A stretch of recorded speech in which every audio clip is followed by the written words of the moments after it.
Hi, Bhargavi. Welcome to Royal Bengal Tea House Adda. We're Thank really you. excited to have you here. It's a cold winter afternoon here in New York City. Oh And I know yesterday was your birthday. Happy my God, birthday. thank you. How are you feeling today? Really good. It's the first day of New Year for me. So it's nice, and it's nice to be in New York City. Thank you for the chai. And yeah, lovely to be here. Tell us a little bit about yourself. What brings you to Washington, D.C.? Well, I moved to DC for work, where I am a public policy professional. And I work in the international development sector. So I help evaluate all the money that countries give to different funds and different like international organizations like the World Bank and the IMF. I help evaluate whether those funds are actually being utilized and what is the impact those funds are having. And that's what I do by profession. Um, Also, in the context of Royal Bengal Tea House, what I actually do also on the side is really invest a lot of time into music. And it has been a great opportunity coming from India. Both before DC, I was in Chicago, both being in Chicago and now DC, and also being very close to New York, of being able to explore and express the music that I pursue, which is South Asian classical music, particularly both Hindustani Khayal and Drupad, in all these different cities, collaborating with different musicians, getting to know different communities. Can you share the story of how you found your voice as a singer and what inspired you to pursue music? Yeah, sure. I would say a little bit of background where I'm from. I'm from Bihar, which is, again, working in the international development sector. What I do interact with is that a lot of these impact projects are in Bihar. Reason being, it's the poorest state in India. And one of the things why, being from the part of eastern part of India, it's very close to Bengal, and that's why I think one of the reasons also that I connected with Royal Bengal Tea House, because there's so much similarities in culture and alignment with different cultures and arts that we follow. And the journey being a single girl child that my family chose me to be, I think it's a privilege. I think I have a lot of different, generational gaps between what my parents think and how they think and how they look at life. But I think for their age, from where they are, from what background they come from, they're revolutionaries, because one, they gave birth to only one child, one single girl child. It's a big revolution to do, but also put that child into music and dance, which was, they were questioned by their parents saying that, am I going to become a tawayef and would I earn money? I am earning money, which is really interesting. And but in a and I would proudly like to be a tawayef, why not? And um and so that is how it started. It also started with the fact that my mom really wanted to learn music, and she did not get the opportunity to learn that because of gender barriers. And that's how music was. It was a privilege that it was bestowed on me, and like they put that investment into me becoming a musician. While I was put into music by them, I think I also found a lot of spiritual grounding, a lot of connectedness, a lot of just understanding myself. I think with music, the depths that I'm able to go into in my both emotional and intellectual curiosity, I think that's what has made me continue in the music journey and as a singer. Beautiful. Growing up, coming from Bihar, and what would you say were some of your influences from the Bengali culture? I think Bengali culture is, first of all, to mention all these differences between Bengal and Bihar, they only came with colonization, because all these states were one district, the Bengal district. Yeah. And the culture is very similar. We use mustard as our primary ingredient. My main festival is Durga Puja. And all my music teachers, up until the most recent guru that I have been Bengali. And so I was very much blended into the whole culture of singing at Durga Puja, and being, I think, inspired by all my music teachers who passed on their traditions and their way of singing, their way of learning. Also, all these people, again, like both of them were married women, uh, again, revolutionaries of their time, being able to pursue their professions and pursue music as their primary professions. And I think that was very inspiring to look at. And talking about femininity, and we are talking about gender so much, one of the things, and I've mentioned Durga Puja, I think one of the things that really inspires me about the Bengali culture is the focus on femininity. A lot of focus on Durga, Kali, just the goddess energy, which I think both through like Bengali music, through my own language, which is Maithili, a lot of music in Maithili, is around Bhairavi, around Kali. And I think that has been one of the most inspiring parts of all. How would you say your identity as a queer artist influence your music and the messages you aim to convey through your art? I would like to say, to begin with, how I look at classical music, but that is the music that I pursue the most, is that Hindustani khayal, which is khayal and it is creativity, which means boundlessness. It is your thoughts, it's your imagination. You can create anything out of it.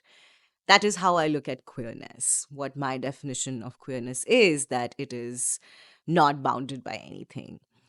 A simple example being when we think about romantic relationships or sexual relationships or marital relationships is right in front of us, which is the relationship of Radha and Krishna. When we look at that, it is out of wedlock, it is not bounded by any marital relationships, it does not get the legalized. If they would exist today in the modern world, they would not get the legal legitimacy. But at the same time, it is one of the most celebrated, one of the most highest forms of love that we as a society consider in, say, Hinduism or in the South Asian community. And I think that is what a very prime example of queerness for me is. And how I look at music, therefore, is that this boundlessness, exploring that boundlessness, but also looking at, because so much of South Asian music is lyrically related to mythology, related to all these different figures and characters in our history. How do we make sure that queerness, that we're not looking at queerness from thinking that it is from outside us or from outside our culture or a Western concept, but being able to see that we're just blinded to the things that already exist within our community, within our culture, which are queer, and being able to present that through music, through my music and my voice. How important is community to you as an artist?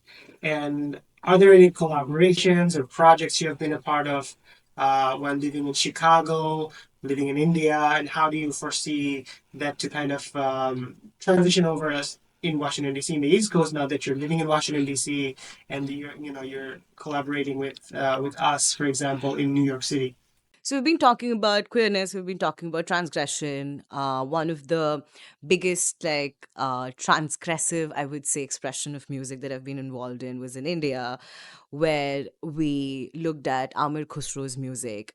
And one of the important things to talk about Amir Khusro is also he writes a lot of his poetry around Nizamuddin Aulia, which is also seen as a very symbiotic and queer relationship. So if you go to Delhi, their dargahs are side by side. And so not just that was queer, but also what was queer was collaborating uh, in presenting Amir Khusro's music in front of a great audience, which is a platform called Jashn-e-Rekhta, one of the biggest Urdu festivals in the whole world, and presenting that through a combination of opera music, of also combining South Asian classical music with that, but then also presenting that whole performance in a narrative of Urdu storytelling, which is called Dastan Goi. I think that was the first step of being able to look at that traditional South Asian classical music doesn't have to be bounded by just how it has been traditionally performed, but how it can be very transgressive and be more collaborative. And another example in Chicago was more simplistic but very profound. Was I had a community of friends who are one of my closest friends and family to me, was musicians of different stages, in their different stages of music, of learning, coming together every month and choosing a rag and singing no matter what their level was, but also being able to learn from each other, being able to exchange notes, and being able to come together and collaborate and practice with no space of judgment. That it was a judgment space. Free space, and combining these two things, now that I'm collaborating with Royal Bengal Tea House and looking towards DC and looking towards New York, I think transgression and judgment free, I think, would be the two key words that I would like to explore in both these spaces, as to how do we transgress boundaries of South Asian music, but also how do we look at transgressions within South Asian music, and being able to collaborate with different musicians of different caliber, and also collaborate beyond South Asian music. How can South Asian music collaborate with different forms of music that exists in these different cities? Thank you for sharing that. So, at Royal Bengal Tea House, as artists, we often um, try to create a sense of legacy, try to teach younger artists life lessons that we have learned from our own journey as artists and as community builders. What would your messages be to the LGBTQ plus South Asian musicians and artists who would want to follow your footsteps?